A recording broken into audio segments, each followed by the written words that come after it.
ያገኘ ድረስ ሊያስመስል የሆነ ነገር እውነት ሊመስለን ይችላል። ግን እውነት ፊት ሲቀርብ ምን ያክል መንተባተብ እንዳለ ምን ያክል መዋረድ እንዳለ ያውቁታልና እና ኢንሻአላህ በአላህ ፍቃድ ላይ እውነትን ትረዱበታላችሁ ብዬ አስባለሁ። በዚሁ አጋጣሚ ሙቤ ጀዛከላህ እና መልእክት ማስተላለፍ የሚፈልገው ነገር ምንድን ነው?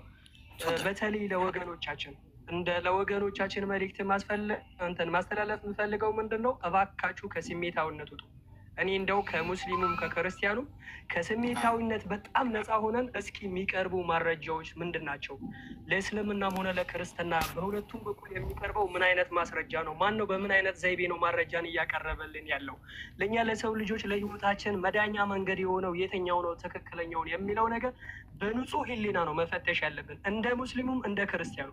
ይህ ወገንተኝነት ምናምን በትክክል ሀባቢ ኮፒ ሊንክ አድርገን ነው። ለምን የኛ ዓላማ ግልጽ ነው። አሁን መጣል ማምር ተቋርጠህ ነበር። እሺ ቀጥል። ኦኬ እሺ ሀቢቢ ኔትወርክ ነው እና ምቀኛ ይሆንብኛል እና ዓላማችን ምንድን ነው? እውነትን ለመረዳት ብቻ ትኩረት እናደርግ ነው። እስኪ እውነት ምንድን ነው የሚለውን ነገር ለማወቅ ሁሱንም ተውት፣ እፎይንም ሰዎቹ መልከት ጥላቻን ሳይሆን ምቀርበው ማስረጃ እምነቱን ለማጥናት ሞክሩ። አምላካችን አላህ ምን ይላል?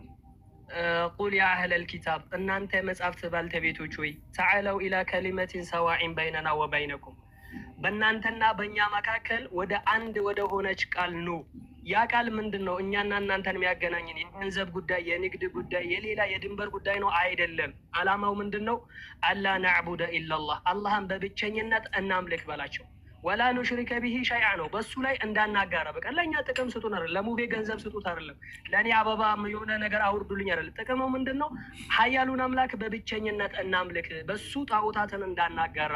ወላ የተኪዙ ባዕዱና ባዕደን አርባበ ሚን ዱኒላህ ከፊሎቻችን ለከፊሎቻችን ሰውን፣ መላኩን፣ ድንጋዩን፣ ሌላ ነገርን አንድም ሁለቱም ሶስትም ነው እያል ድንበር አንዝለን አንዱን አምላክ በብቸኝነት እናምልክ የሚለውን ጥሪ ጠራቸው። ፈኢን ተወለው ይሄን ሁሉ ነገራናችሁ እንኳን እምቢ ብትሉ ወላሂ ከእናንተ ገንዘብ እንድንጠይቅ አይደለም። ፈቁል አሽሀዱ